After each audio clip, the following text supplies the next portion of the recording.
So, Unitree have just released their trailer for their Unitree G1, which is their humanoid agent AI avatar. And this robot is actually surprising in terms of the flexibility, the dexterity, and just all around how capable this robot is. So, I'm going to show you guys the quick trailer and then I'm going to dive into exactly why this robot is so fascinating.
So there we have it, ladies and gentlemen, a very fascinating trailer for this robot. Now, there are a few things that I do want to talk about because there is a lot to dissect here, and this is actually genuinely a game-changing robot. So one of the first things that I think a lot of people might have just realized when they were watching this robot release was the fact that this robot actually resembles the recently unveiled Boston Dynamics new Spot robot. Well, not the Spot one, the new one, whatever they're going to call it, because they do have an all-new Atlas robot, which is very similar to this one in terms of how the robot got up. And this is showing us that I don't think that, Unitree managed to create the robot in such a short amount of time because it's literally 3 weeks since that trailer. So I'm guessing that it's not possible for them to have done this in 3 weeks because this does take a really long time.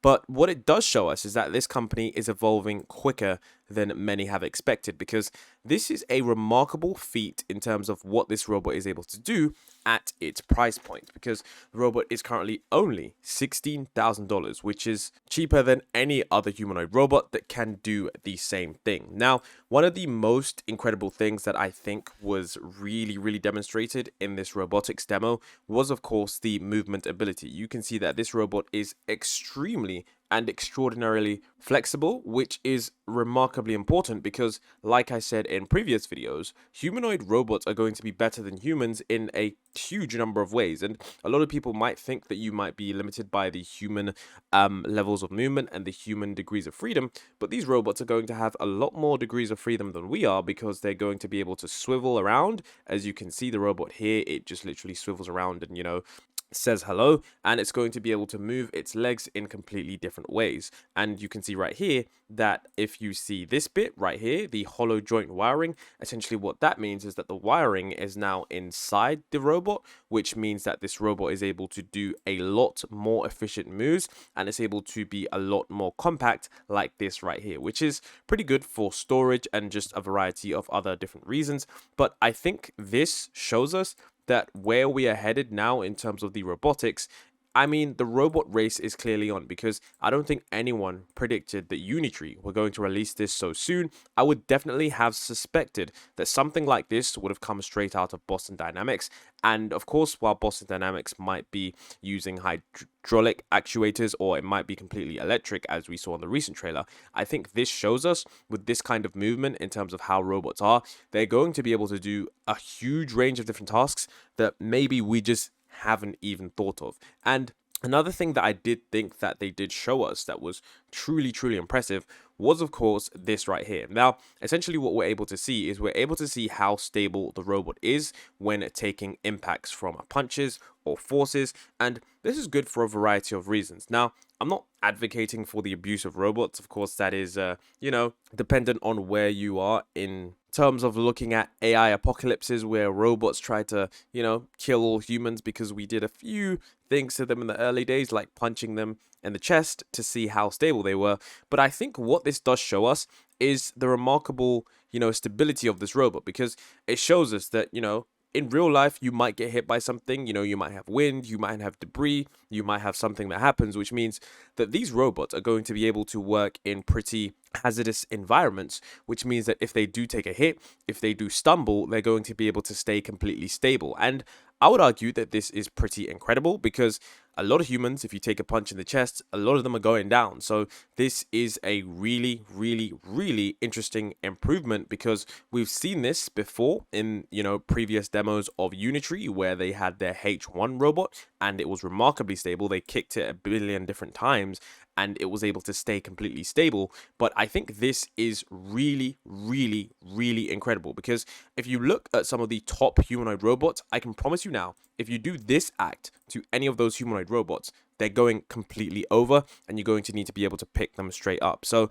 I think this is a remarkable achievement because I don't think I've ever seen any other robot do this. I mean, I've seen one or two, but they weren't humanoid robots. They were just like, those robot dogs that are able to stay completely stable. But this is staying stable on two legs as a humanoid. So we must really not underestimate how crazy this is, because another thing, which is why this is truly impressive, is because this is a robot that doesn't even have a string on it. Lots of the times in robotics demos, what you'll see is you'll see a robot, walking around or whatever, and you'll see like a string holding on up to like the ceiling or something with a wire, just so that the robot doesn't fall over. And that's something that robots really do struggle with in the early days of building. So the fact that they've got to a stage now where they can literally punch it in the chest, they can kick it, and it's able to be 100% completely stable, and they've managed to do the wiring inside of the robot, that is a completely, completely remarkable feat. And if you want to know what I'm talking about, I'm going to show you guys the previous robot, the H1. There was actually something in there. I don't actually have the video now, but the speed of this as well, I thought it was really fascinating because if you look at you can see that this robot was able to get up to 3.3 meters per second. So it doesn't break the previous world record, but it is, well, the world record was set by them. But the speed of this robot is also another fascinating thing, like 2 meters per second running, like borderline running. We haven't seen that from any of these other humanoid robotics companies. Like we've seen the Tesla bot, it's walking pretty fast and pretty smoothly, but being able to move this quickly, we just completely haven't seen. Someone kicking the Tesla bot and stuff like that, we just haven't seen. Figures robot, 1X's robot, we just, Sanctuary's robot. I would argue that, right now, this is probably one of the best in-class humanoid robots up there in terms of what it's able to do. Now, later on in the video, we did see some very impressive stuff, and this was one of the things that really, really did impress me, was of course this right here. So essentially what we have is the robot doing certain actions which were learned in simulation. So it shows us that this is imitation and reinforcement learning driven, and this is where we have a robot in simulation. So they've taken the same platform of this robot and they've placed it in a robotic simulation. By the looks of things, this seems to be NVIDIA's Isaac Sim or Isaac Gym, where robots can figure out and do a lot of different tasks, and then of course you can essentially, when those tasks are figured out, you can then apply that to real world scenarios, and you can see that this is how the robot is able to do this completely autonomously. And what's crazy about this is that you might think that this is really simple, but if we actually take a look at the robot and how it's moving, we can see that the joints right here, they're moving in such small and subtle ways that the stability is quite impressive. So this is something that I think is going to be a remarkable research platform for many researchers doing robotics, because previously the H1 was a really good platform, but it was just really expensive. Now this is where we get into some of the really impressive stuff. So we can see that this robot could literally crush walnuts, and control of dexterous hands, manipulation of all things. So a lot of people complained that previous robots didn't have the hands or whatever, like they didn't have certain hands for certain things, like the Unitree, for example. This one right here, people complain that it didn't have hands, but we can see that right here, this robot actually has hands that are able to manipulate objects, which means that this is going to be applied for, like I said before, a lot of research cases and a lot of many other use cases. So it's able to grab a walnut and it's able to then, smash the walnut, which is really interesting because it shows how sturdy and how rigid the robot is in terms of it being able to do that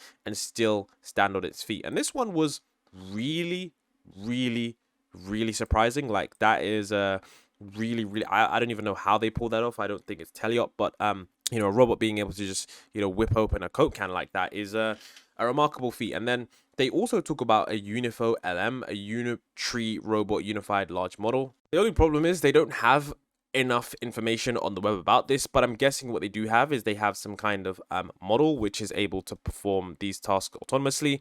And yeah, this is pretty impressive. They're able to flip a piece of bread, then throw it onto the plate there. So they also talk about how sturdy the robot is, and there isn't that much details released just yet, but I'm guessing as more blog posts come out, I'll update the description with exactly what's going on. And right here, what they're showing, if you don't know, they're showing this robot being able to do very, very precise movements. So this is why they're able to show this robot soldering something together. So the reason why this is so impressive is because the thing that was, great about the Unitree, and you can see right here, I've got this checkout page. The reason that the G1 is so crazy is because you can see that this starts at $16,000. The Humanoid Agent AI Avatar. Why is $16,000 so crazy? Because this website has it for $91,000 and another website on their official website has it for $150,000. Now, you can see basically the price has come down from $150,000 to $16,000. So that's basically a 10x decrease in the price of a robot. Okay, not exactly 10x, but $150,000 to $16,000. We can say like a 9.5x or whatever. That's a huge decrease, and there's a lot more capability in terms of this robot. Now, the reason is because recently researchers were exploring with their other platform, the Unitree H1, and we can see here Shanghai Tech and Mars Lab presented humanoid parkour learning. This framework trains humanoids to use vision and proprioception to navigate on rough terrain, such as jump on a high platform, leap over hurdles, long gaps, and more. And essentially, this is completely end-to-end, which is a remarkable feat in terms of robotics. So we can see the robot just, immediately looking at the information and then selecting quickly the policies that it needs to navigate the environment completely end-to-end in this environment. And this is remarkable, okay, because the problem is that, so if you're watching some of the videos that I recently spoke about, I spoke about how academia is struggling in terms of their investments to AI and robotics because they don't have the funding of these big AI private companies. And when you have robots that literally cost $150,000 or £91,000, it's pretty hard to get them funded. But if you have something that's a lot cheaper, like $16,000, we're going to see a lot more in terms of the research aspects of this, which means that the whole field is going to improve quite a lot. I mean, the previous Unitree H1, we actually saw this robot literally do a complete backflip, and if you would have told me that this robot can backflip, I genuinely would not have believed you, because that is just an incredible feat for such a robot that only has these basic actuators. So you can see right here, it's trained in simulation, and then this was mapped onto the robot. So it's pretty incredible with how fast they're moving. And a little Easter egg that they did leave at the end of the video was they actually left this right here, which I found pretty cool, which is where you can see a x-ray of the G1 and you can see all of the different actuators that exist within the robot. So we can see one here, we can see all of them right here. So we can see how this robot is managing to move. So apparently this robot ships out in around 5 months, and I'm truly excited to see what some of the researchers do with this, how they manage to use this robot, all of the different things they do, especially now since this version actually does have manipulators. So it's going to be a lot more useful than the previous one. So the robot race, surprisingly, I honestly didn't expect this yet, has shown us that worldwide, China is definitely taking this seriously, and they are a huge force to be reckoned with.